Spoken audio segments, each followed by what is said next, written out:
Bien, ¿cómo les está yendo con la plataforma? ¿Ya se familiarizaron con ella?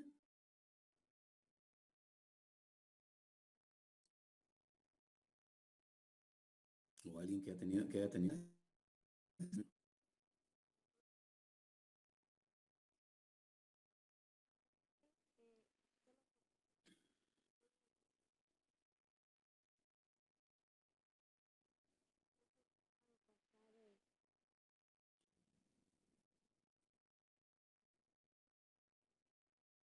Bien, yo creo que ya estamos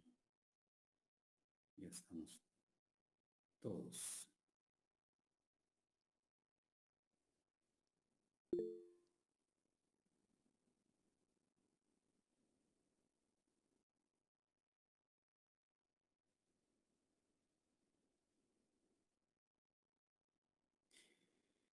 Bien, el día de hoy va a ser un tema de repaso, pero que fundamenta eh, el conocimiento que ustedes han ido adquiriendo del sistema nervioso, la parte anatómica, fisiológica, que es tan importante conocer.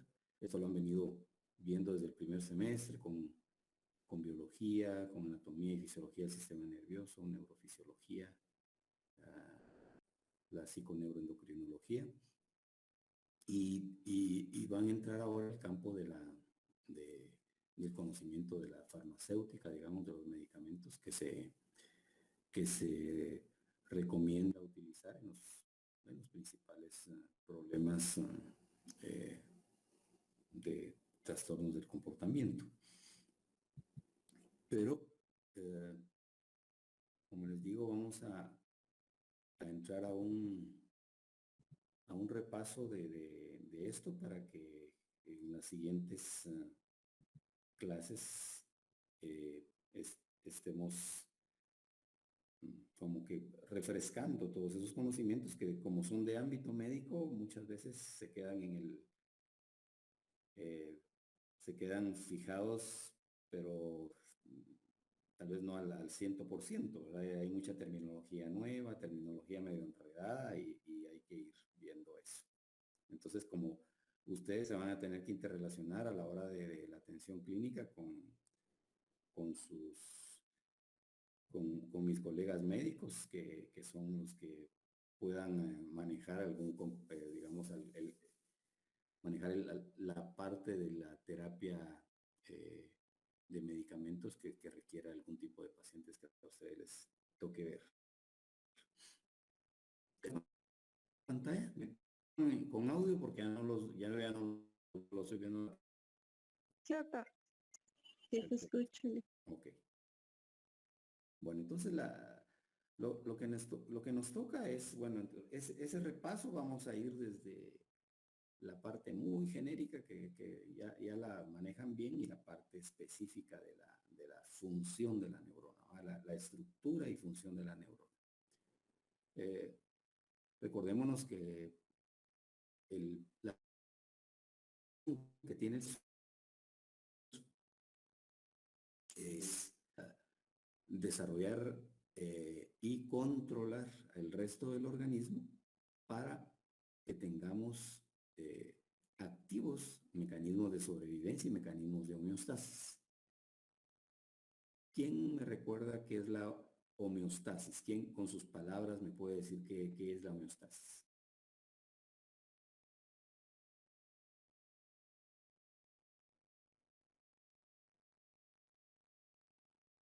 Es, Yes. recuerdo como que es la relación que hay con la temperatura que va, ay, algo así relacionado con la temperatura, no Ok. sé. ¿Alguien más? Está más o menos, sí tiene parte del concepto. ¿Alguien más?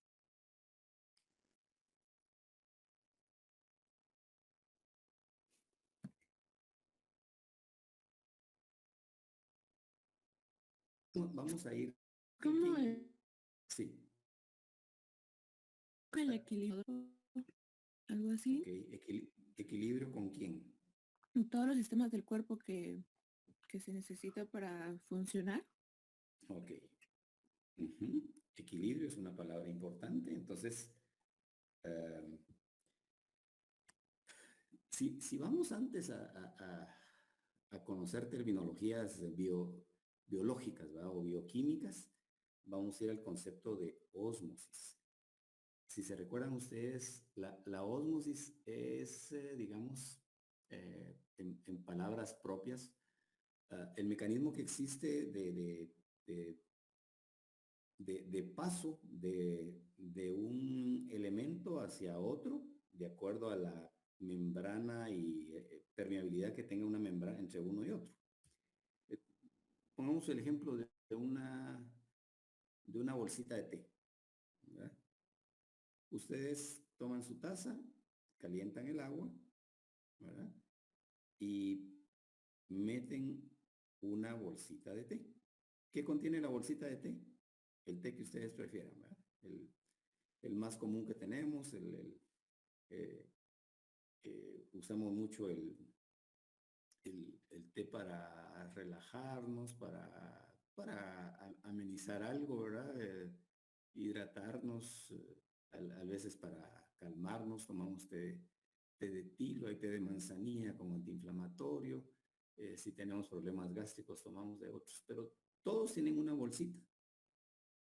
Y adentro está el contenido de lo que tenemos, que lo queremos beber, ¿verdad? Entonces, metemos esa bolsita que está seca y la metemos al agua. ¿Qué sucede con esto?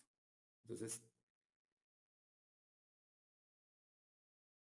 lo que el, el agua entra y prácticamente empapa la hierba que está dentro de la bolsa. Pero la hierba también saca una sustancia, ¿verdad? Y la saca hacia el agua. Entonces, ese mecanismo de osmolaridad lo permite esa membrana que es la bolsita. Entonces, los dos componentes son las hojas de té y el agua. Cuando entre ambas, permite que de ambos lados pasen sustancias. O sea, pasa agua digamos, a las hojitas de té y pasa también la sustancia del té hacia afuera. Entonces, el agua adquiere un color diferente, un sabor diferente y hay una mezcla entre los dos.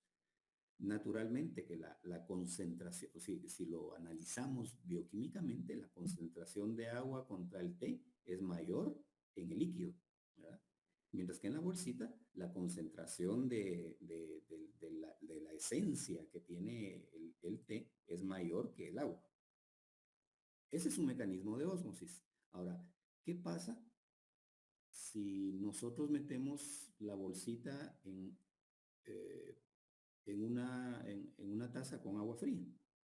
¿Se da el mismo mecanismo? ¿Se da con la misma rapidez?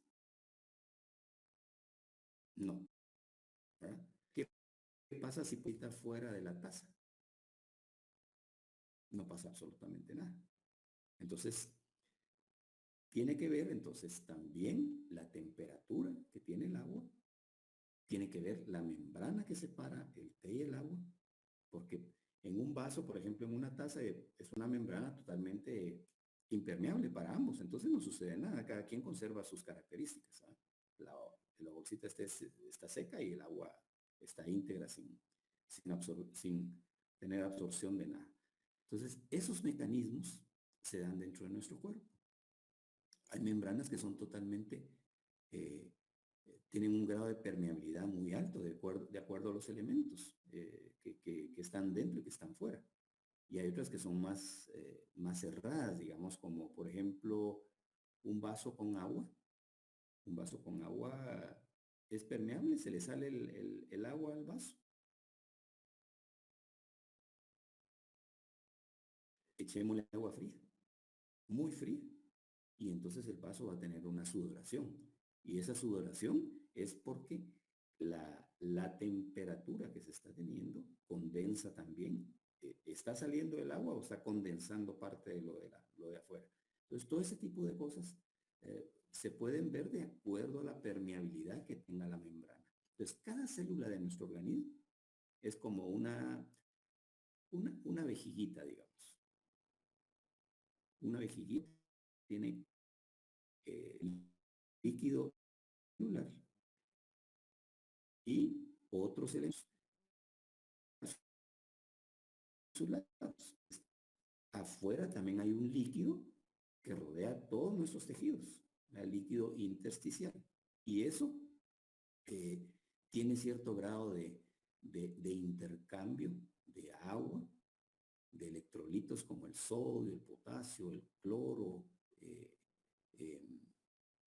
el calcio, magnesio, todo lo que vimos va con unos elementos que van a ser transformados en nuestro cuerpo y que van a tener un grado de intercambio entonces eso es como una homeostasis que se da a nivel celular.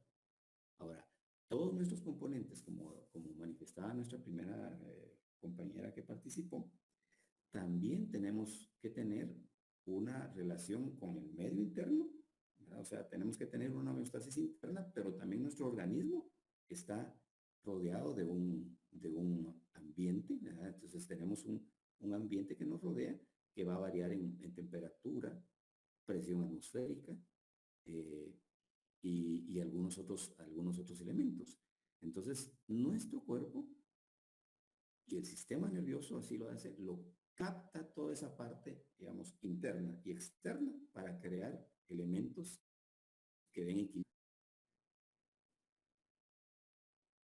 Y esto es una situación en la cual se ejerce en una forma involuntaria. Es el sistema nervioso vegetativo el que está funcionando ahí. O sea, no le estamos diciendo a nuestro cuerpo mantener tal temperatura porque afuera hay mucho calor. Entonces, ¿qué mecanismo voy a ordenarle yo a mi organismo para que mantenga esa homeostasis con un medio? Pues, subo a una montaña, ¿verdad? Cambia la presión arterial, la presión atmosférica, o bajo, yo vivo en una montaña y bajo a la costa, cambia la presión atmosférica. O si yo me meto al agua, ¿verdad? ¿Qué pasa cuando me excedo yo en estar en el agua? Se me empiezan a arrugar los dedos porque hay mecanismos en los cuales estar ahí ha hecho nuestra célula al mar. También el efecto va a ser diferente porque el agua del mar tiene cloruro de sodio en cantidades elevadas, entonces tiene sal, entonces va a tener un efecto diferente, ¿verdad? Así de que esos mecanismos de homeostasis, de mantener a nuestro funcionando en forma adecuada, le corresponde al sistema nervioso. Entonces el sistema nervioso envía órdenes a través de sus neurotransmisores a los diferentes órganos que tenemos y esto lo está haciendo porque está captando información a través de toda la parte sensorial nuestra, a través de nuestro tacto, de lo que estamos viendo, lo que estamos oyendo, lo que estamos oliendo, lo que estamos degustando, y entonces el cuerpo hace un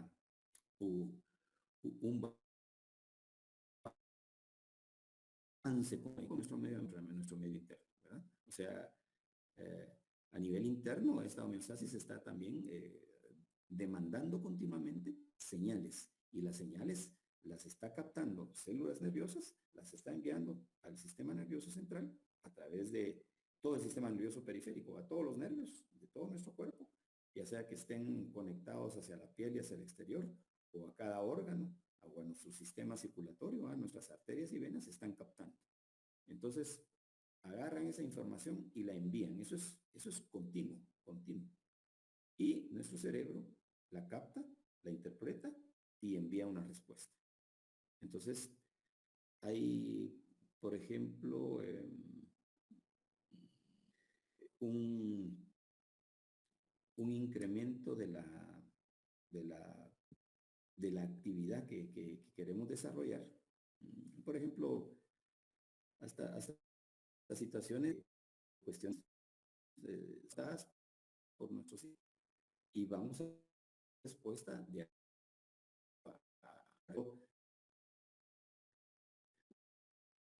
está pastando en la sabana africana y ahí está tranquila, pero percibe con sus oídos que hay un ruido extraño. Olfatea y parece que también hay algo extraño. Y mientras tanto se está acercando una leona para cazarla. Entonces la gacela se pone en alerta. Ahí ya su olfato, su oído y la percepción visual que pueda tener, ya le están enviando información de alertas a su cerebro. Y su cerebro va a estar enviando información, liberación de neurotransmisores, liberación de hormonas que le van a permitir tener una respuesta acorde a lo que está sucediendo ahí. Entonces ya no va a estar tranquilamente pastando.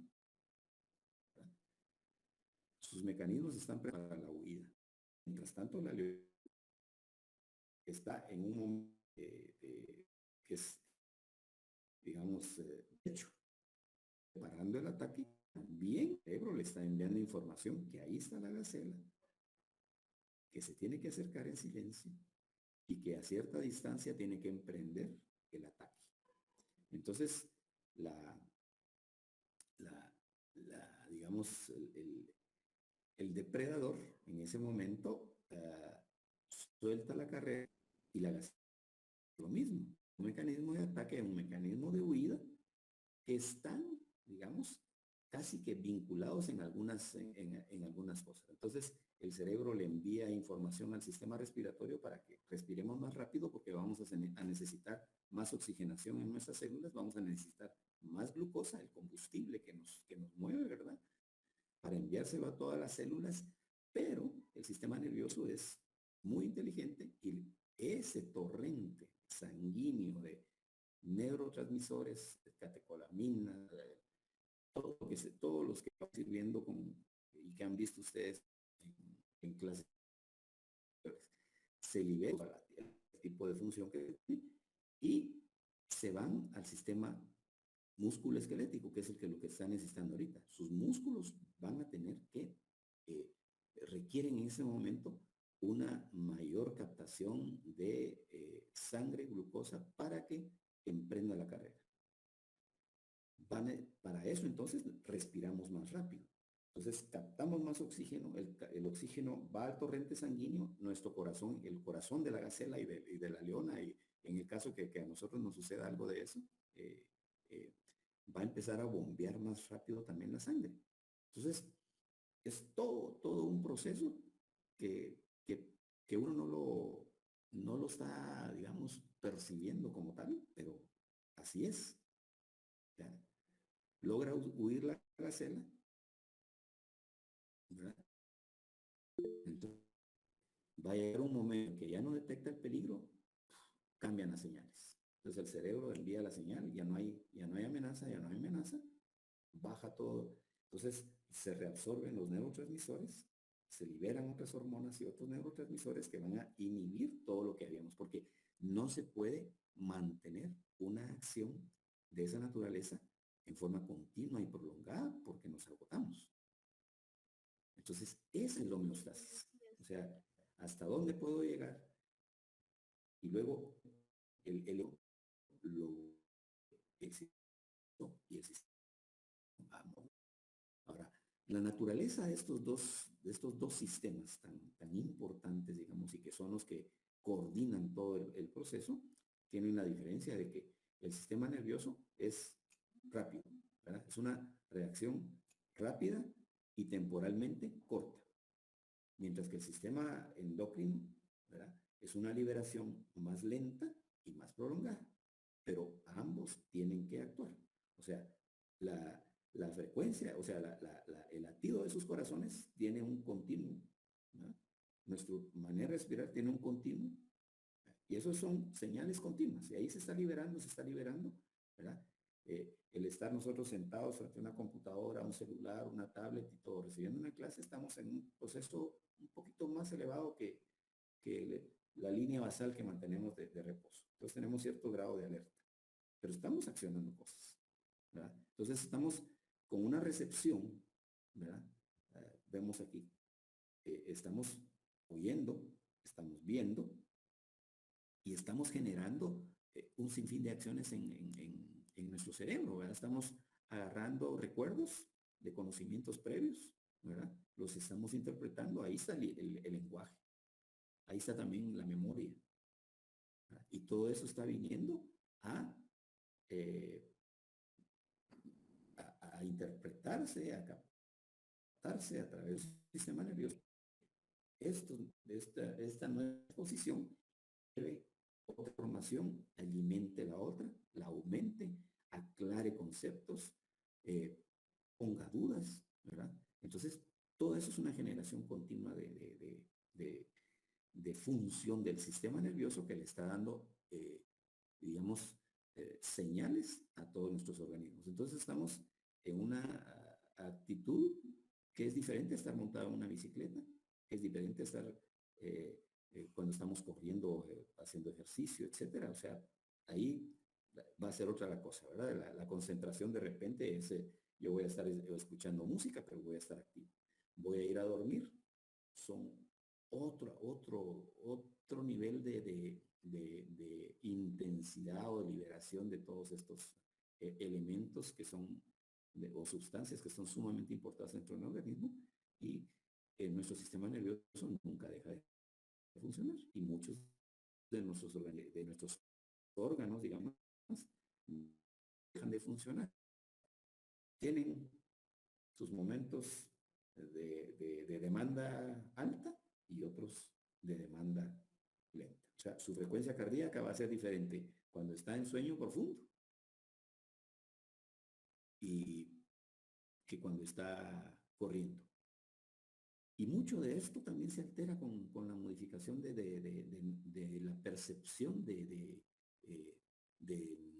aspectos psicológicos. O sea, yo me puedo emocionar, ¿verdad? Viene la persona que a mí me gusta y eso me va a alterar, ¿verdad? Doctor, buenos días. Buenos días. Con una consulta, Sí. es que hay una compañera que desea entrar a su curso, pero ya no le permite ingresar. Permítanme entonces, mire, pues como esto va a ser problemático porque yo tengo que dejar de compartir para poder ver y darle permiso a denme un momento. Ay, no la tengo visible aquí.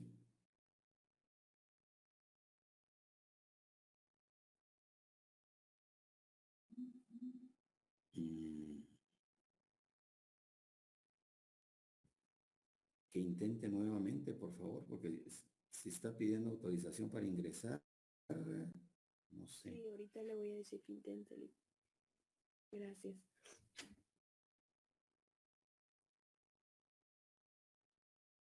Aquí está. Kaylee Reyes. ¿Era ella, Kaylee? Sí, así es. Sí, Danieli.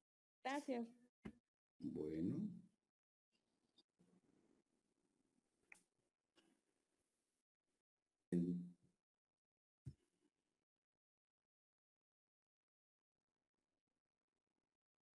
Ahorita tienen la presentación. No. Ese es el problema a veces con esto de...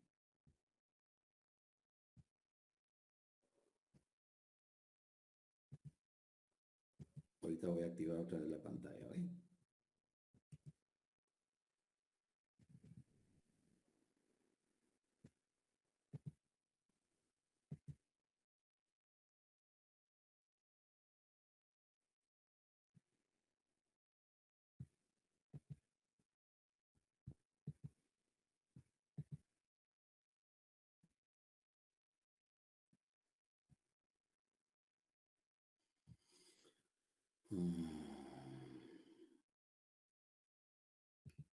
Deben un segundito que esto no me está...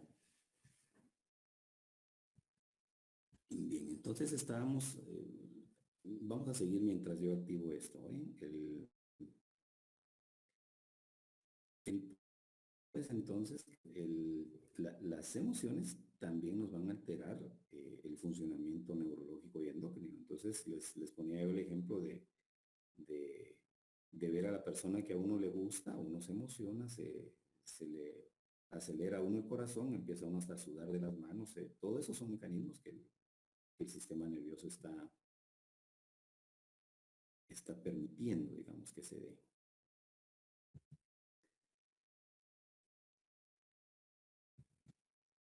Y ahorita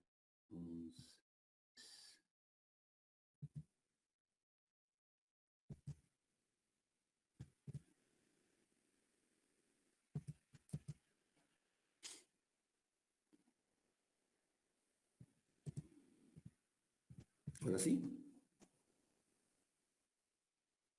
Sí, ahora sí se ve. Ok. Bueno, entonces tenemos recepción por parte de un sistema nervioso que es receptor, a través de lo sensorial. Transmite la información por la neurona aferente. Hay una integración de las interneuronas en el sistema nervioso, o sea, la conducción, ¿verdad? Y luego hay una interpretación de la información, entonces viene una respuesta que es la transmisión eferente y hay una acción por los efectores, digamos. Entonces los efectores son todos, ese mismo sistema nervioso, son las mismas neuronas con su liberación de neurotransmisores y el sistema endocrino que también está dando una respuesta a esto.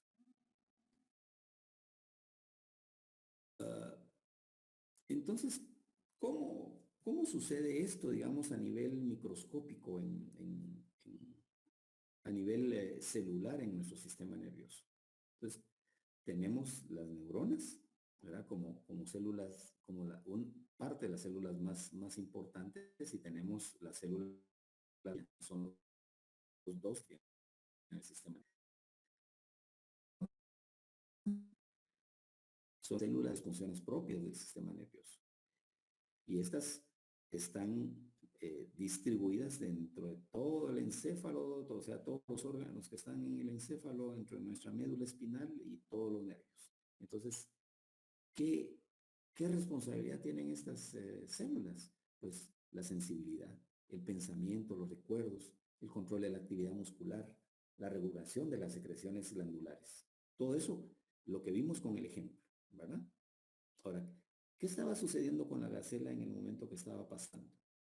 Estaba comiendo y al comer está el sistema nervioso captando el ingreso de un alimento, entonces está estimulando, digamos, a nuestras glándulas salivales para que secreten saliva y que participen ya en el proceso de digestión. Empieza a activar, digamos, al final, el alimento, ácidos para degradar el alimento, el sistema a absorber los nutrientes que se requieren, ¿verdad? Entonces hay un proceso ahí de catabolismo, o sea, de destrucción de una materia en la cual intervienen una cantidad, se libera la vesícula biliar, secreta ciertos líquidos, luego va el tránsito gastrointestinal en el intestino delgado hasta llegar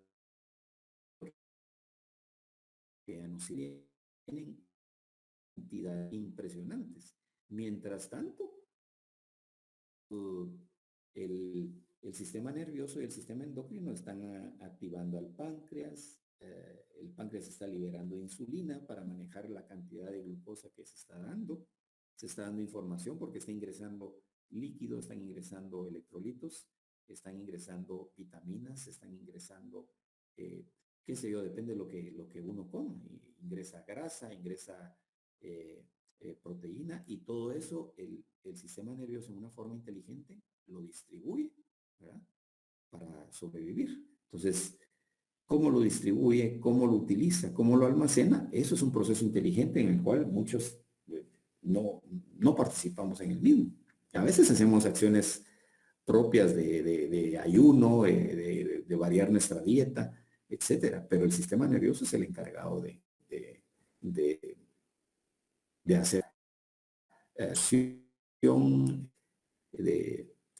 inteligente y es tan inteligente que vean el mecanismo del por qué engordamos, ¿verdad? Cuando comemos en exceso,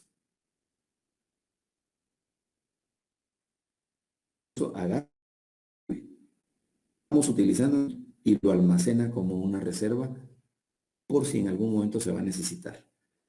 Entonces, no hacemos nada para utilizar esa reserva, ¿verdad? O sea, por ejemplo, esas acciones de estrés, de huida o de ataque, son momentos en los cuales se va a generar, se va a requerir más energía y va a tener que salir de algún lado, ¿verdad? En ese momento no están consumiendo ellos un chocolate para poder tener más energía. Se está sacando reserva del cuerpo y el sistema nervioso sabe de dónde sacarlo. Entonces, de esa cuenta es que si no, se almacena, se guarda y ahí se mantiene y va creando tejido adiposo que es la reserva donde tiene el sistema nervioso digamos, su mensaje enviado hacia esos lugares para que se mantenga. Entonces,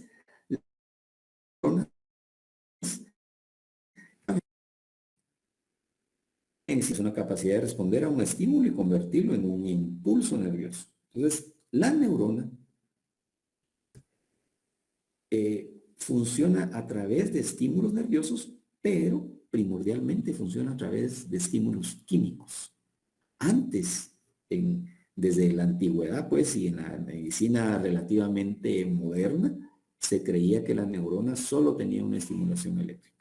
Posteriormente vinieron las investigaciones que determinaron, encontraron los diferentes neurotransmisores, hormonas también, que hacen que el sistema nervioso se active. Entonces, hay una fuerte función química en la transmisión neurológica y participa también la eléctrica, por supuesto. Entonces, las neuronas tienen prolongaciones. Las prolongaciones son sensitivas motoras, ¿verdad? Estas extensiones que tiene cada puestas en haces nervios, o sea, una buena cantidad de neuronas se convierten, digamos, en nervios. Y los nervios, de acuerdo al lugar que están inervando, de acuerdo a dónde están ubicados, así son cada uno de ellos. Hay nervios muy pequeñitos, hay nervios muy, muy largos, ¿verdad? La parte de una gran cantidad de nervios encuentra el nervioso central y el sistema periférico, que son los nervios. Ahora, ¿cómo es la estructura de la neurona? Varían en forma y tamaño, poseen características muy comunes, constituida por tres partes bien diferenciadas. Así, hablando en macro, ¿eh? Está el cuerpo, que es como la cabeza que se ve de esa araña, o como la quieran ustedes describir. Tiene el cuerpo, tiene las dendritas, que son las extensiones, y tiene el axón, que es ese cordoncito que une el cuerpo con las dendritas. El cuerpo celular contiene todos aquellos elementos microscópicos que contiene una célula. Entonces ahí está el citoplasma, que es ese líquido intracelular, donde nadan los organismos celulares, como la mitocondria, el complejo de Golgi. Y están las dendritas, que son las extensiones, prolongaciones muy finas y muy ramificadas, cuya función es la de recibir estímulos y transmitirlos al cuerpo celular. Entonces, esas extensiones son las que están conectadas con otra neurona o con algún órgano, ¿verdad? Está conectada a un órgano o hasta la parte externa con piel. Entonces, son las que captan y también dan información. Entonces, y está el axón, ¿verdad? Que es una larga prolongación citoplásmica cuya función es transmitir el impulso nervioso desde la cabeza, desde el cuerpo celular, a otra neurona o a una fibra muscular o a una célula glandular. Entonces, vean que el axón, esa prolongación de la neurona, tiene mitoplasma, o sea, tiene también también, líquido.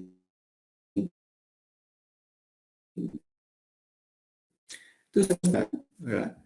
Está el cuerpo, ¿verdad? Y dentro del cuerpo está el citoplasma, está el núcleo y los demás organelos. Está el axón y están las terminales, ¿verdad? Entonces las dendritas, que estas todavía se ramifican aún más, y al extremo de las dendritas están los botones sinápticos. Vamos a hablar más de eso más adelantito. El axón, que es esta prolongación, dentro de él tiene citoplasma y está rodeado por una vaina de mielina. La vaina de mielina es un elemento protector del axón, pero a la vez es un elemento conductor. Esto no es, digamos, no es, el axón no es de cilindro su recorrido como nudos, ¿verdad? Y esto permite que el impulso eléctrico brinque entre nudo y nudo y que esa conducción sea mucho más rápida en la conducción eléctrica. Aquí, en este esquema, lo podemos ver un poquito más ampliado, ¿verdad? Recuerden, están las dendritas, ¿verdad? Que estas se conectan con otra célula a nivel de las ramas terminales también del extremo del axón. Y estas no tiene, el axón no tiene que ser único, aquí hay otras ramificaciones, ¿verdad? Terminales sinápticas, hay células gliales que se unen y vinculan esa conectividad neuronal. Entonces aquí está el cuerpo, está el núcleo, están los demás organelos, la mitocondria, etcétera, etcétera. Aquí está el axón, aquí se pueden ver mejor cómo se ven, digamos, los nudos de Ranvier, ¿verdad? Que son esos nudos de mielina. Aquí si hiciéramos un corte y lo ampliamos, entonces vemos esa recubierta de mielina y la principal, digamos, las principales células encargadas de formar la mielina son las células de Schwann, ¿verdad? Y dentro está el axón. Plasma y aquí acá hay impulso nervioso. Ok. ¿Preguntas ahí?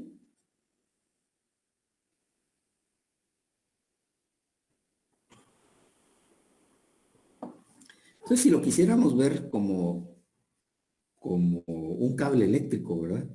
Este sería el cobre o el elemento que ponga y este sería el revestimiento plástico, ¿verdad? Entonces, el revestimiento plástico cubre y protege al axón, ¿verdad? Es el revestimiento plástico de la mielina. Y aquí está el cobre, que es el conductor de la corriente eléctrica.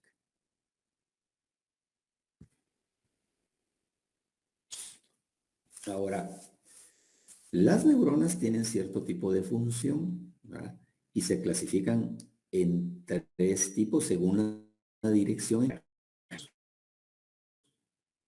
Están las sensitivas de los receptores y órganos de los sentidos, y de las vísceras al encéfalo y a la médula espinal. Entonces, están las motoras, que transmiten los impulsos del encéfalo y la médula espinal a los órganos efectores, que pueden ser músculos o glándulas. Entonces, aquí captamos, ¿ah? La neurona sensitiva capta y envía información. La motora, luego que el sistema nervioso interpretó la señal, envía la información de vuelta para la respuesta que se necesita. Y están las interneuronas o neuronas de asociación, que transmiten impulsos de neuronas sensoriales a las motoras y se localizan en el encéfalo y la médula espinal. O sea, tienen doble función.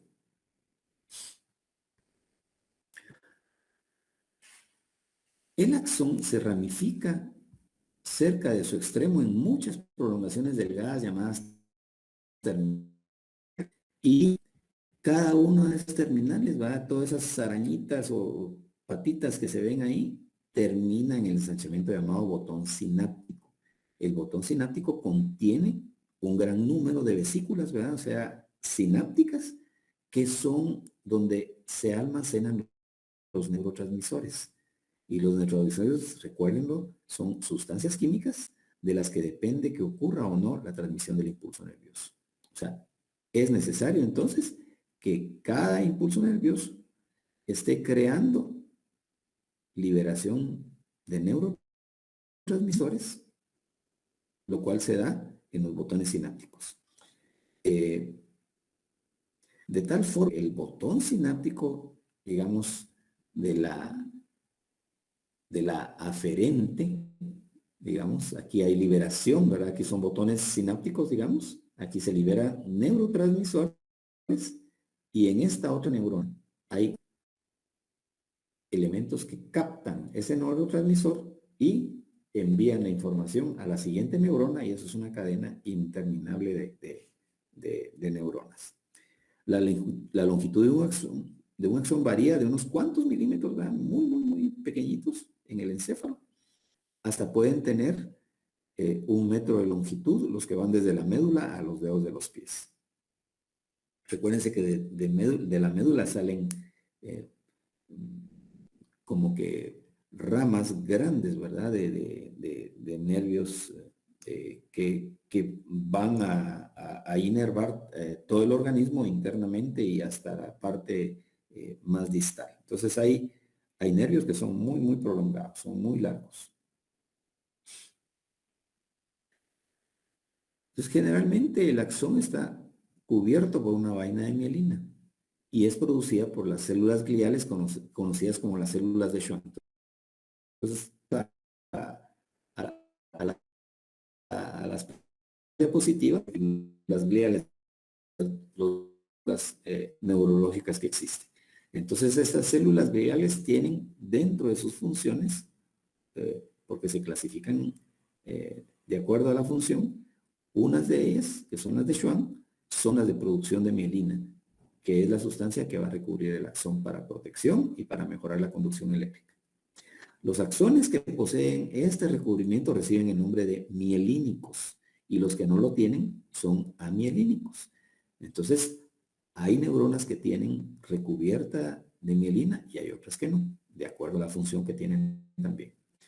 La vaina de mielina, su función es la de incrementar la velocidad con la que los impulsos nerviosos viajan a través de la célula y aislar y protegerse. La vaina de mielina no es continua, ya hablamos de eso, deja muchos espacios vacíos llamados nudos. Entonces, cuando un impulso recorre el axón, salta de un nudo al siguiente, lo que aumenta la velocidad a la que viaja ese impulso. Y pueden ser velocidades impresionantes que van a cerca de los 100 metros por segundo. La mielina es la causa, digamos, del color de la sustancia blanca del nervio, el encéfalo y la médula espinal. Entonces, ya en algunos casos que se puedan ver de neurológicos, de enfermedades neurológicas, hay problemas con la mielina y eso lo vamos a ver más adelante también, ¿verdad? Y de repente lo ven ustedes en otras clases cuando ya ven el origen de algunas patologías. Las neuroglías o células gliales son el otro tipo de célula neurológica. Entonces son células del sistema nervioso que auxilian la actividad de las neuronas, ¿verdad? Estas son más pequeñitas que las neuronas y son mucho más numerosas. Existen 6 tipos de células gliales. En el sistema nervioso central están los astrocitos, los oligodendrocitos, la microglía y las células ependimarias. Y en el sistema nervioso periférico están las células de Schwann, ya hablamos de ellas, y las células satélite. Cada tipo de célula glial realiza diferente función. Por ejemplo, los astrocitos proporcionan sostén a las neuronas, o sea, le dan una estructura, una red de sostén a todo el tejido nervioso. Conectividad y participan las células gliales que se llaman astrocitos. Son también las que unen a las neuronas con los vasos sanguíneos. O sea, cada arteria, cada vena que tenemos está inervada por neuronas. Están los oligodendrocitos y las células de Schwann, perdón, que producen la vaina y las células de la microglía fagocitan microorganismos y tejido nervioso dañado. ¿Qué es fagocitación? ¿Quién se recuerda de este término? ¿Qué es fagocitar microorganismos?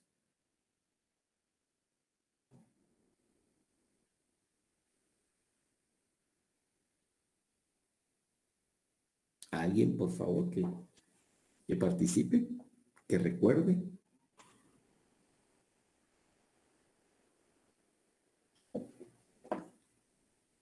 Bueno, como somos los seres, digamos, los seres vivos, estamos expuestos también a que microorganismos van, ¿verdad? Bacterias, virus, hongos, etcétera.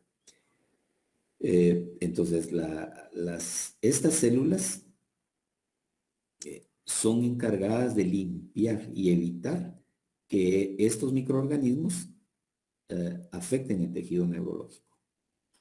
Entonces, lo fagocita. Fagocita es se comen a esos microorganismos. Son células fagocitarias, o sea, se comen. Es como el Pac-Man, es la chibolita amarilla esa que persigue a los monstruitos. Ese es la función. Doctor, disculpe, y en el caso de cáncer, ahí no funciona la fagocitación. Fíjese que eso es bien complejo lo del cáncer, porque el cáncer es una falla celular, ¿verdad? En el tipo de crecimiento que se tiene. Entonces no es una invasión externa, digamos, no es un microorganismo. Puede ser que algún tipo de microorganismo, por ejemplo, el cáncer de cervical, que lo han asociado mucho con el virus del papiloma humano. Hay cierto tipo de fagocitación, digamos, que se da por parte de las células, pero es limitado. No siempre se da. Entonces, estos microglías actúan protegiendo el tejido neurológico, ¿verdad?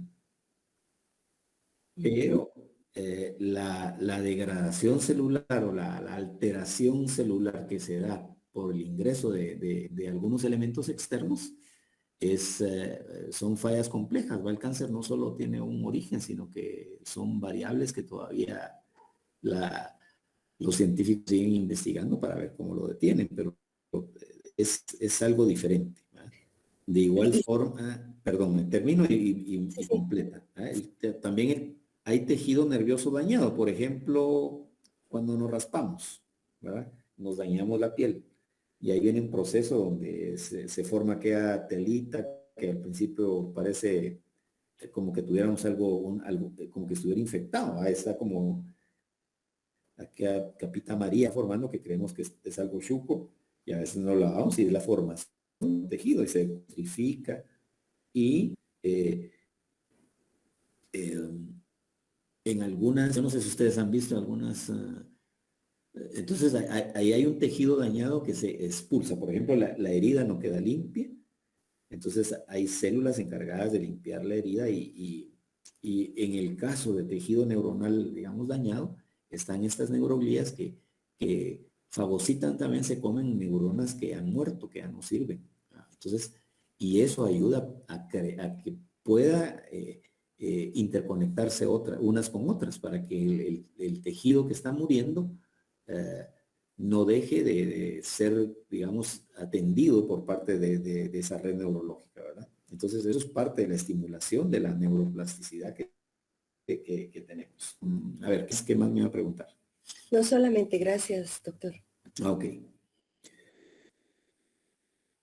Bueno, las neuroglías no generan ni propagan impulsos nerviosos, ¿verdad? Se pueden multiplicar y dividir nervioso ya maduro. Entonces, lo que hacen es crear una red, sostener esa y ayudar a la red para que sea funcional. Entonces, como les digo, se ven muy involucradas en restauración y evitar que ciertas células queden con un daño permanente, la célula neurológica. En forma relativamente reciente se creía que el tejido neurológico que moría ya no podía, ya no había factibilidad de que se tuviera la funcionalidad que estaba inervada por ese tejido.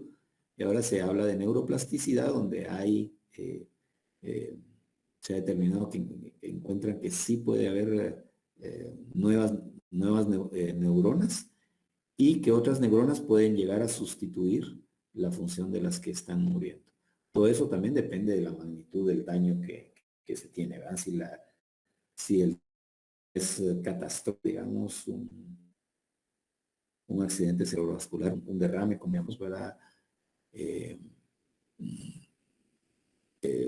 Es muy extenso, hay un buen bloque de neuronas que mueren, y que las que están vecinas están muy lejanas como para poder lograr conectividad, de tal manera que quedan secuelas. Ahora, si ustedes han visto, hay personas que tienen este tipo de problemas, y a través de terapia, no solo terapia física, sino que terapia psicológica, logra activarse en muchas áreas de su cuerpo. Logran volver a caminar, logran volver a una mano a la utilización del área que ha sido dañada. A veces no al 100%, pero de un 20 pueden subir a un 30, un 40, un 50%, etcétera. Eso es de acuerdo a la magnitud del daño. Entonces las células gliales, si las vemos en un corte microscópico, estas que son amarillas son las neuronas, ¿verdad? Aquí están los axones. Estas están inervando la pía madre, que es la membrana que recubre el sistema nervioso central. La pía madre se divide con los tejidos, con los tejidos. Entonces, conectados, están los astrocitos que ayudan a fijar esto, ¿verdad? Los astrocitos están aquí cumpliendo su función. Aquí está un tejido vascular, digamos, y los astrocitos ayudan a que la neurona se fije al tejido, ¿verdad?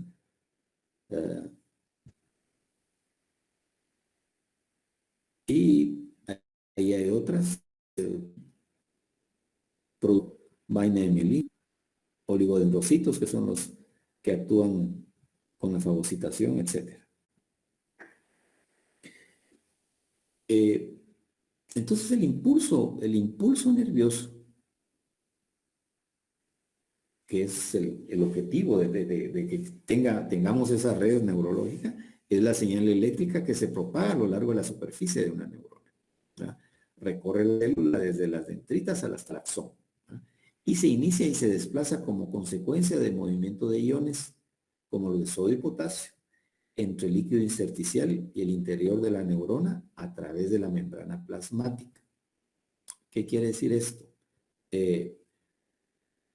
Los iones, ya les decía yo, que tienen parte en esa ósmosis o esa homeostasis que tiene que existir entre la parte interna de la célula y la parte externa. Entonces hay iones de sodio y de potasio que se alteran de acuerdo al estímulo que se sigue viendo. Y este líquido que rodea a la neurona. Entonces,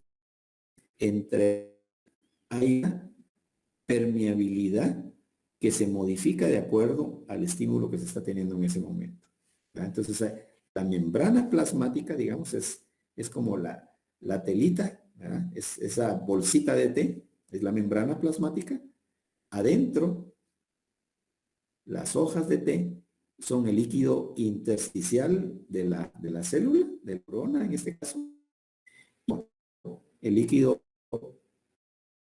que es el que rodea las células. Entonces ellos, de acuerdo al tipo de estímulo, va a haber un intercambio iónico, que lo vamos a ver, y el iónico quiere decir carga positiva o carga negativa de lo que está sucediendo ahí, ¿verdad? Que entra o sale de la célula. Entonces, no se tiene un pulso. La neurona regular estar en eso. Y el estado de reposo de esa neurona se habla que está despolarizada. Una neurona por la que no está pasando un impulso nervioso dice que está en estado de reposo. Por ejemplo, ahorita podríamos tener muchas neuronas que están en estado de reposo porque no tienen estímulo, ¿verdad? Porque estamos con una actividad relativamente baja. Presentan diferencias considerables entre las concentraciones de los iones de potasio y sodio por fuera y por dentro de la membrana.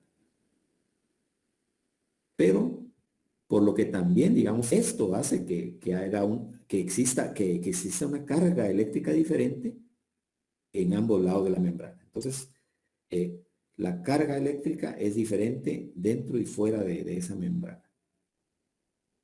Cuando la neurona está en reposo, el exterior, digamos, el agua, el líquido intersticial, tiene una carga positiva y la parte interna de la célula es una carga negativa.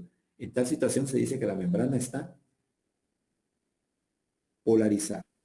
Entonces, en estados, la neurona, o sea, negativa adentro.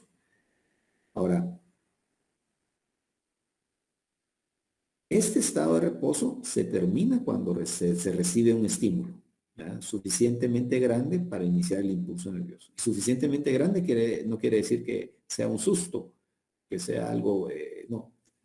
Las percepciones a veces de suficiente para esa neurona, ¿verdad? Entonces,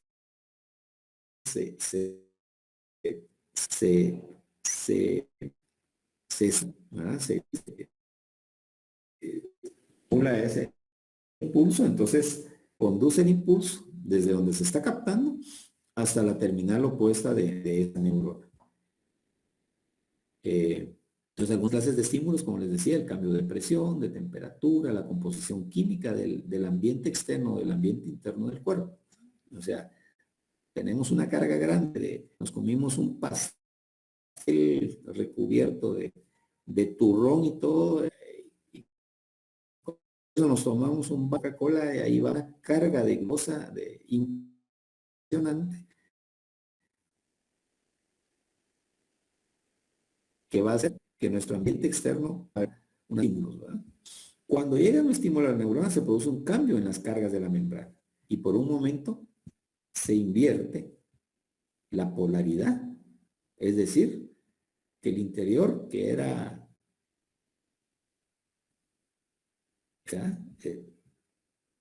ahora el interior se convierte en positivo, el interior negativo y positiviza y el exterior se convierte en negativo. Se dice que la membrana está entonces despolarizada. Entonces, hay estímulo a una neurona que está en reposo y que dentro de ella tiene carga negativa. Entonces, con el estímulo la carga se convierte en positiva y se despolariza, quiere decir eso. Entonces, la membrana de la neurona se despolariza primero en un punto de estímulo y la despolarización de la membrana viaja de una a otra, en la misma neurona y de una a otra como una onda, ¿no? Entonces, está acá, en este esquema. Entonces, aquí está la neurona en reposo. La parte externa tiene carga positiva, los signos de más. Y la carga interna, si no se logra ver bien, ahí son signos negativos, ¿verdad? Entonces, potencial de reposo de una neurona. Carga negativa dentro y carga positiva afuera. Ahí está despolarizada. Hay un estímulo, entonces empieza a viajar en ondas. El estímulo, miren cómo se despolariza. Entonces, se vuelve positiva adentro y se negativiza afuera. Y ahí va la onda Y aquí, en cuanto pasa el impulso, cambia nuevamente la carga, ¿verdad? Entonces la onda de despolarización avanza por la neurona. Llegar a este aquí, acumula otra, se da en cadena. Entonces la despolarización viaja por el axón y la membrana se despolariza donde el punto donde se aplicó el estímulo. Y ahí va en cadena, como digo, en oleaje. Pero vean la importancia, volviendo al primer término que hablamos de la homeostasis, es que la membrana inmediatamente, ¿verdad? Pasa el estímulo e inmediatamente recupera su nivel de carga eléctrica anual. Y es para a continuar recibiendo el estímulo y estar en esa onda continua de variar esa corriente eléctrica para que el impulso eléctrico viaje.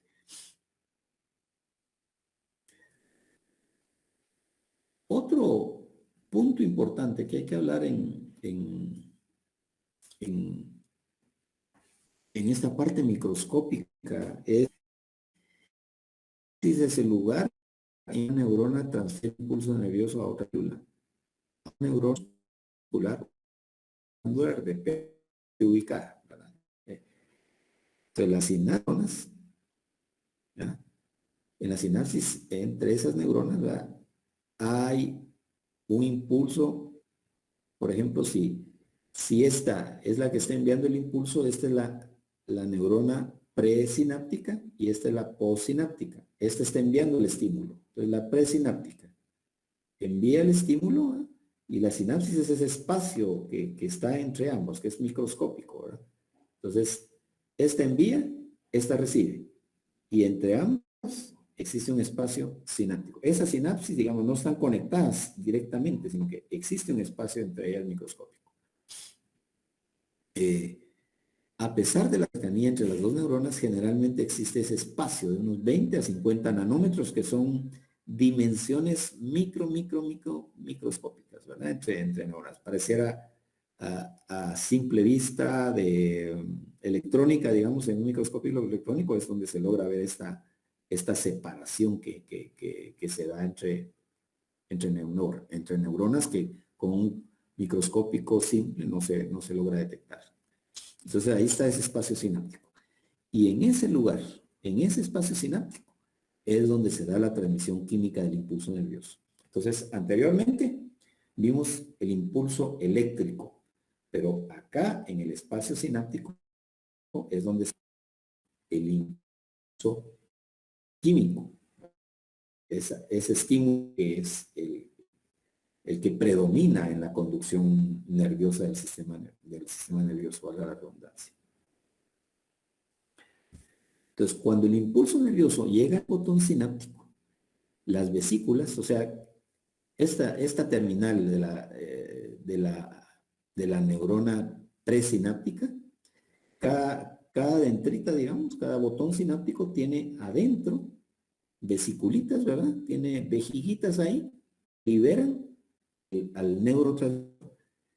¿Qué neurotransmisor liberan? Ustedes ya vieron la cantidad de neurotransmisores que hay, los vamos a retomar en el transcurso de las otras clases, y esa liberación, digamos que no quiere decir, ahorita vamos a liberar acetilcolina y nos esperamos un rato a que vuelva a la normalidad y vamos a después a liberar noradrenalina. Entonces, no funciona así. A veces los neurotransmisores se están liberando en forma simultánea, ¿verdad? En una célula, y de repente otros se están liberando en otra parte del cuerpo, unos neurotransmisores que son diferentes a los que se están liberando en cierta parte del cuerpo. Por ejemplo, en el mecanismo de huida de la gacela.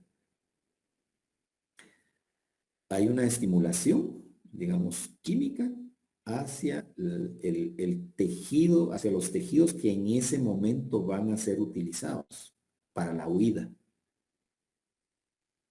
Entonces, para que exista, digamos, como que un enfoque hacia el objetivo, que es huir y sobrevivir, el sistema nervioso va a canalizar su estímulo, digamos, su estímulo de huida hacia ciertos órganos.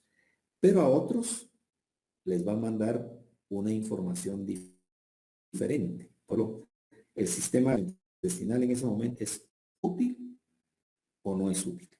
Entonces, si no es útil, lo inhibe para que toda la energía, digamos, o la mayor parte de energía se concentre en el mecanismo de sobrevivencia que requiere la gacela para escapar del ataque.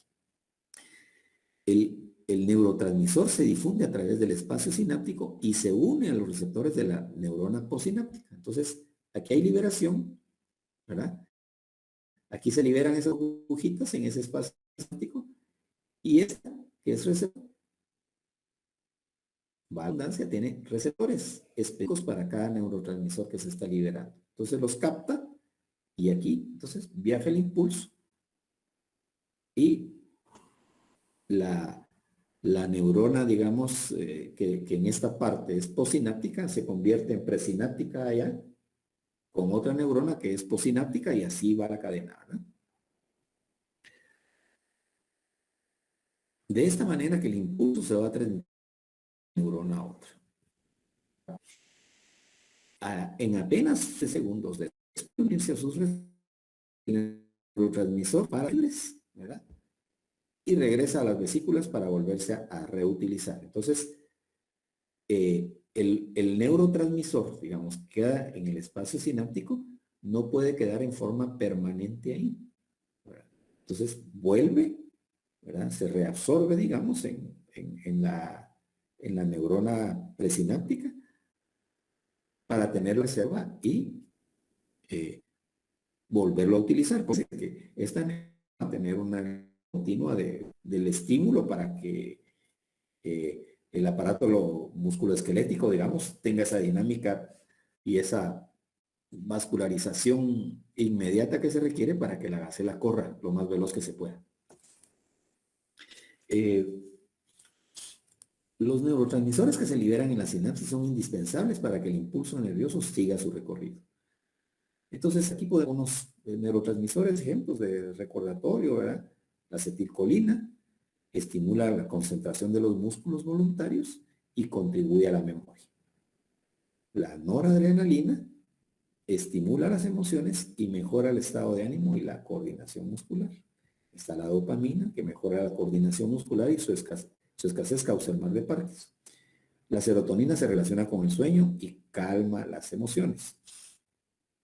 Entonces, vean aquí, por ejemplo, en el ejemplo, digamos, con el ejemplo de la gacela. ¿Se activa la acetilcolina porque estimula la contracción de los músculos? Sí. La noradrenalina. ¿La coordinación muscular se requiere? Sí. ¿Dopamina? ¿Mejora la coordinación muscular? También. ¿Verdad? ¿Se necesita la serotonina para que se eche su sueño la gacela en la huida? No. Entonces, esto no se libera. Esto se inhibe. Entonces, simultáneamente, estos tres es posible que se estén liberando en todo este proceso de escape. Y este, digamos, es un esquema de cómo se da esa situación en la sinapsis, ¿verdad? Este es el botón sináptico, ¿verdad? Esta es la dendrita, digamos, son las extensiones dendríticas. Este es el botón sináptico. Y ahí están las culitas con sus puchitos de neurotransmisor. Llegan a la membrana, ¿verdad? Y se liberan. Y en la neurona siguiente están los receptores, ¿verdad? Entonces aquí los azulitos estos son los que captan el neurotransmisor, lo interpretan y envían el impulso, ¿verdad? Entonces, esta es otra neurona, la postsináptica, ¿verdad? Que tienen los receptores. Estos liberan aquí.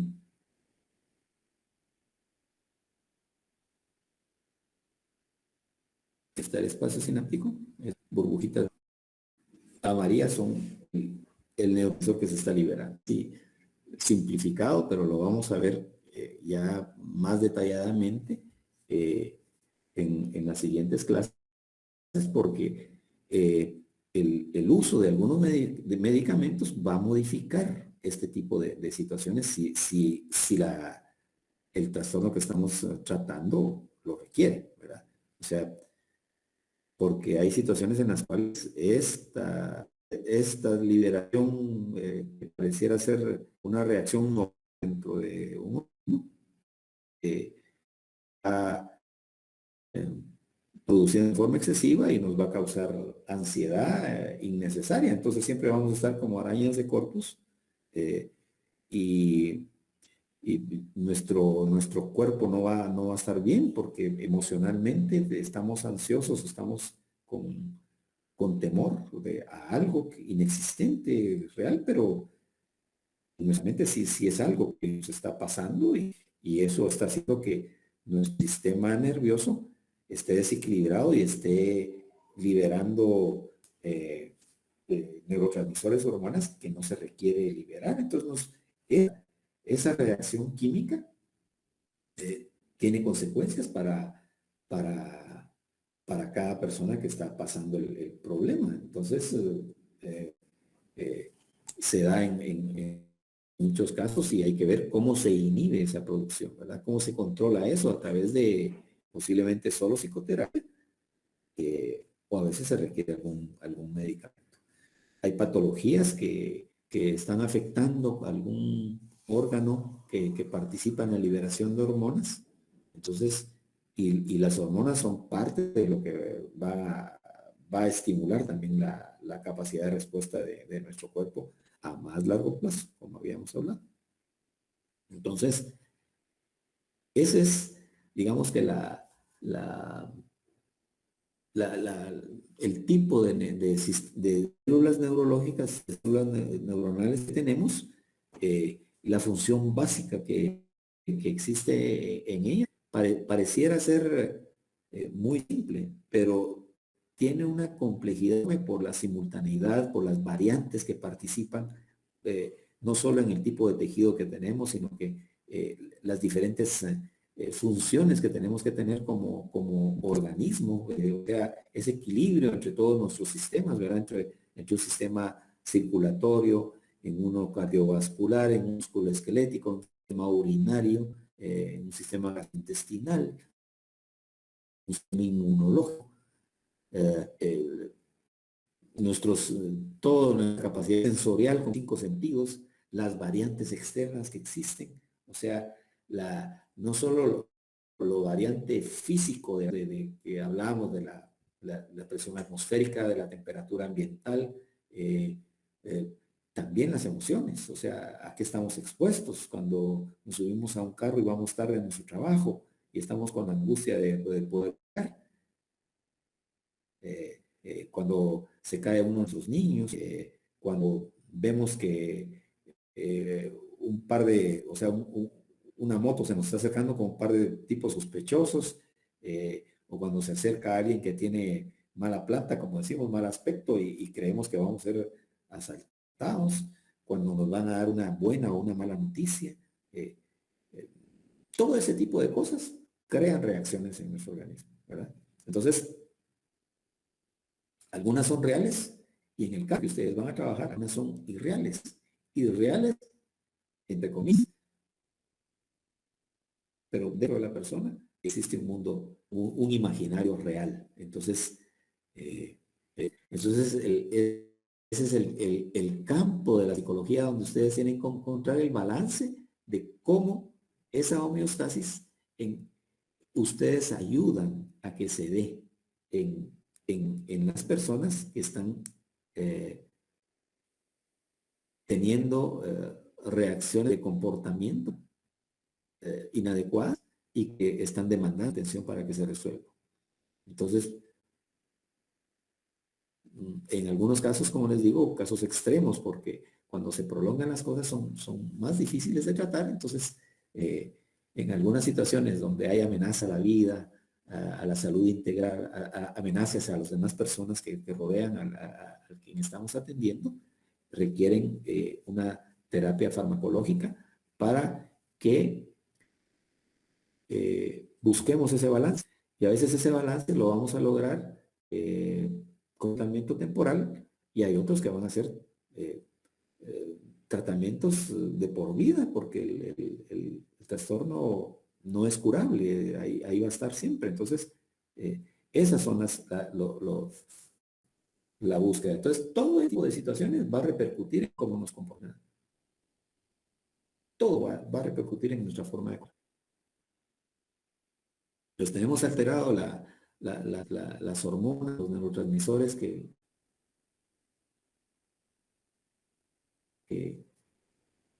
necesarios, por ejemplo. No vamos a dormir bien, nos va a poner malas pulgas, dando mal a nuestro entorno de relacionamiento, ¿va?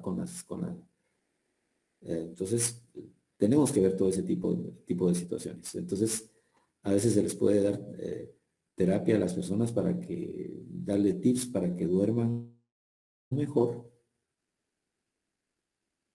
¿verdad? Y esto, situaciones de enfermo,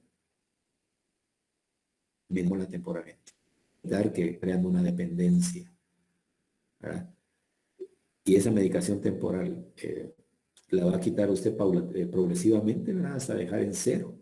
Entonces, ahí está, ¿verdad? Y evitar los causantes, ¿verdad? O sea, o cómo sobrepasar ese tipo de situaciones que va creando el trastorno de conducta de las personas. Así de que ese es el campo, la tecnología, pero antes, como les digo, reforzar un conocimiento y espero que haya sido útil, ¿va? Este repaso para que en las pláticas ulteriores pensemos bien dónde están sucediendo los fenómenos, ¿verdad? Dónde está actuando el medicamento, a qué neurotransmisor. Si usted en el semestre recuerda de psiconeuroendocrinología, ya conceptos modernos de hormonas, ya están considerando algunos científicos que los neurotransmisores pueden ya considerarse como hormonas, porque son sustancias que al ser liberadas van a tener un efecto en en otras células, en otros órganos que estén vecinos o distales. Recuerden que en las hormonas se habla de que de hormonas que actúan sobre la misma célula, se liberan en la misma célula, se absorben en la misma célula y actúan de esa naturaleza. Hay otras que actúan en células vecinas, en tejidos muy similares, y hay otras hormonas, una gran parte de ellas que se... ¿verdad? Por ejemplo, la tiroides libera sus respectivas hormonas y van a tener efectos en órganos distantes, que no son cercanos al cuello, ¿verdad? Entonces, esa liberación de hormonas, al igual que los neurotransmisores, tienen consecuencias. O sea, el sistema nervioso y el sistema endocrino no tener un tipo de reacción a un mismo estímulo. Por estimular o va a inhibir eh, aspectos que tienen que tener un manejo temporal, digamos, ¿verdad? Porque no podemos estar funcionando continuamente en cuestiones que van a desequilibrarnos. Así de tener ese balance, el sistema nervioso en la normalidad, digamos, eso es lo que hace.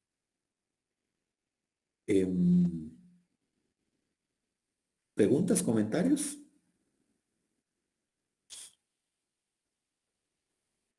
Doctor, una pregunta. Por ejemplo, en la enfermedad de Parkinson, por lo que estaba viendo, es la ausencia de un que sería la dopamina, ¿verdad? Sí. Y Entonces, en este caso, se sometería a un tratamiento psicofarmacológico. sí, mire, hay cierto tipo de patologías en las cuales eh, el aspecto farmacológico, digamos, puede curar, puede mitigar también las manifestaciones. Algunas las puede eliminar totalmente, algunas las puede mitigar y en algunos casos no tienen ningún efecto. Entonces, en cierto tipo de patología se va a probar. Hay enfermedades o que son progresivas, no se puede. Entonces, el Parkinson es una de ellas, hay muchas enfermedades que siguen siendo estudiadas para ver la raíz de esto, ¿verdad? El Alzheimer, por ejemplo, se han creado teorías de teorías, se han descartado algunas, etcétera. ¿Qué está sucediendo? ¿Cómo podemos evitar eso? ¿Cómo podemos mitigar? ¿Cómo podemos eh, amortiguar los efectos? ¿Cómo podemos enlentecer el daño? ¿Verdad? O sea, entonces, no solo porque no es solo la falta de un neurotransmisor, la enfermedad de Parkinson es más compleja y como les digo, vamos a ver cosas más adelante relacionadas a eso. Ok, gracias. ¿Alguien más?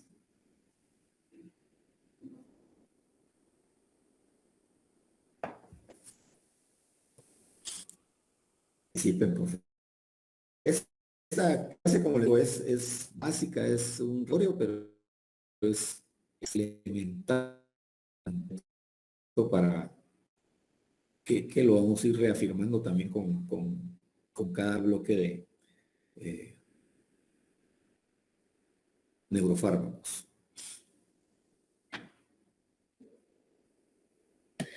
Sí, digamos, doctor, que este tipo de pacientes con Parkinson o con algún otro tipo de problema neurológico, ya con nosotros, pero prácticamente por distimia, llegaría por otro tipo de trastorno producido quizá como consecuencia de la enfermedad, medicado por ustedes, pero con nosotros sería psicoterapia ya de algún, contrarrestando ese tipo de reacciones de la enfermedad, ¿verdad, Doc? Algo así tendría que ser, pues. Sí, lo que en este campo multidisciplinario, por ejemplo, este puede ser primero llegue al campo de la medicina o primero llegue al campo de la psicología. Entonces aquí el arte es saber reconocer uno sus límites y sus competencias. Entonces yo no me voy a poner a tratar a un paciente con médica a la vez con psicoterapia, porque mi campo es. Entonces, y el, el psiquiatra, a pesar de que su campo un poco en esta situación, poco tiene capacidad la psicoterapia. Entonces, yo tengo que saber cuándo cada caso requiere una acción del apoyo psicológico.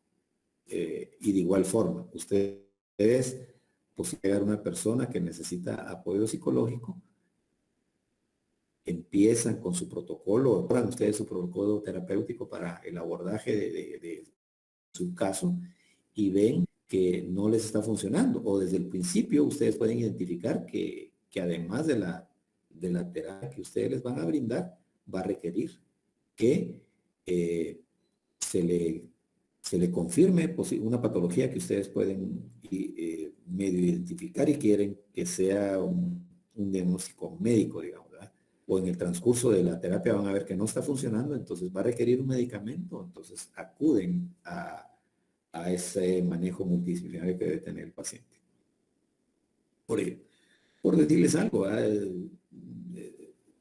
Parkinson, diabetes, todo lo del cáncer, todos este tipo de patologías crónicas que no tienen solución médica, digamos, más que, como les decía, a veces amortiguar un poco el problema, tener el balance lo más que se pueda, va a crear problemas en la persona que va a requerir también por parte de ese que no es fácil que uno mire su examen de glucosa salió mal, la tiene elevada, le vamos a hacer un control y en el control, ahí ya se empieza uno a angustiar. Entonces le confirman, usted es diabético, le vamos a hacer otras pruebas y le recontraconfirman que es diabético. ¿Y eso tiene solución, doctor? No. Usted va a cambiar su dieta, va a cambiar su estilo de vida, va a evitar esto, lo otro. Entonces todo eso va de estrés que el paciente va a tener que manejar. Pacientes resistentes a llevar, o sea, eso, el resistir a esa naturaleza es dramático, pues y a veces no lo manifiestan, pero dentro se está creando una situación que va a alterar el comportamiento de las personas. Máxime les dan una nota. La cirugía va a reducir su expectativa de vida y esa reducción a muy corto plazo, como un terminal, un cáncer que no sabe usted si van a podérselo controlar o no, etcétera.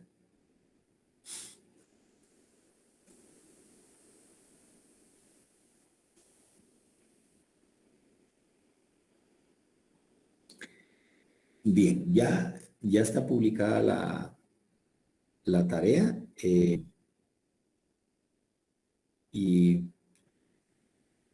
está también la publicación de las referencias. Lean el artículo que se recomienda y amplifica un poquito más la información. No porque a veces los artículos que están en la guía didáctica son artículos utilizados, ¿verdad? Hay mucha terminología que no es de mucha utilidad, ¿verdad? O sea, es de utilidad tal vez para el ámbito médico, pero términos sofisticados, ¿verdad? No sé por qué en nuestro caso hay terminología muy complicada, o sea, se usa mucha raíz de latina o en latín de palabras y eso las enreda más. Pero lean el artículo y la tarea es sencilla, tienen toda la semana para realizar. Así de que si no hay comentar, les agradecería. Y los veo entonces el próximo domingo. Gracias. Vale, pues, hasta luego. Feliz día. Igualmente. Gracias, doctor. Feliz día.